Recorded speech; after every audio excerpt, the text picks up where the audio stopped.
নমস্কার বন্ধুরা, Swapna unique kitchen থেকে সবাইকে স্বাগত জানাই। আজকের আমি ডিম সেদ্ধ আলু সেদ্ধ দিয়ে ভর্তা বানিয়েছি, আর এই ভর্তা কিভাবে বানিয়েছি সেটা আপনাদের সঙ্গে শেয়ার করব। এখানে আমি ডিম আলু সেদ্ধ করে নিয়েছি, একটা গ্রেটার দিয়ে সেদ্ধ ডিমটা গ্রেট করে নেব, আলুটাও গ্রেট করে নিলাম।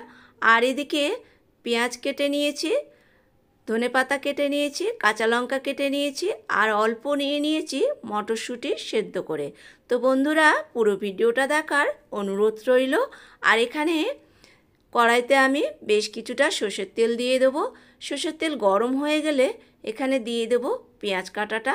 পেঁয়াজ কাটা একটু নেড়ে নিয়ে কাঁচা লঙ্কা দিয়ে দেবো। কাঁচা লঙ্কা পেঁয়াজ একটু লাল লাল করে ভেজে নিতে হবে। এরপরে আমি মটরশুঁটি সেদ্ধটা হাতে একটু মেখে পেঁয়াজের সঙ্গে দিয়ে দেবো। দিয়ে একটু নেড়ে নিয়ে এখানে দিয়ে দেবো হলুদ গুঁড়ো, দিয়ে দেবো লঙ্কা গুঁড়ো, দিয়ে দেবো এখানে গোলমরিচের গুঁড়ো, দিয়ে দেবো স্বাদ মতন নুন। সব মশলা পেঁয়াজের সঙ্গে দিয়ে তেলের মধ্যে এইভাবে ভেজে নেব। তো ভাজাটা আমার এখানে হয়ে গেছে। এরপরে আমি যে আলু সেদ্ধটা গ্রেট করে রেখেছিলাম ওটাও দিয়ে দিলাম, ডিম সেদ্ধ গ্রেট করাটা ওটাও আলুর সঙ্গে দিয়ে দিলাম। দিয়ে বেশ কিছুক্ষণ এটা ভেজে নিতে হবে, তবে আঁচ মিডিয়ামে রেখে ভাজতে হবে।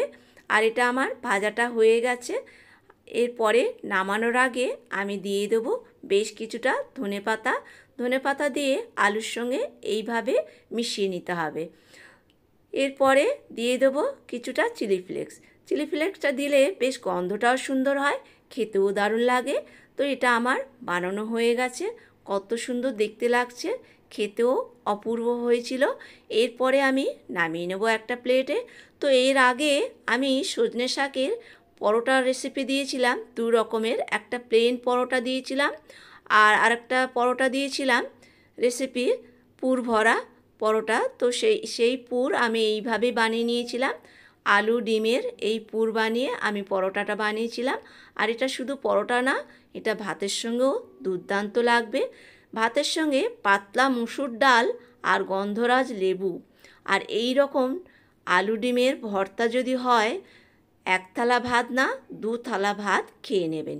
তো বন্ধুরা, ভিডিওটা যদি ভালো লাগে লাইক কমেন্ট শেয়ার করার অনুরোধ রাখলাম। নতুন কোনো বন্ধু হয়ে থাকলে ইউটিউব চ্যানেলটা সাবস্ক্রাইব করে নেওয়ার অনুরোধ রাখলাম। আর এইভাবে একবার হলো আমার মতন রেসিপিটা বানিয়ে খেয়ে দেখুন। ডাল ভাতের সঙ্গে করে খান, পরোটার সঙ্গে করে খান, ভালো লাগবে।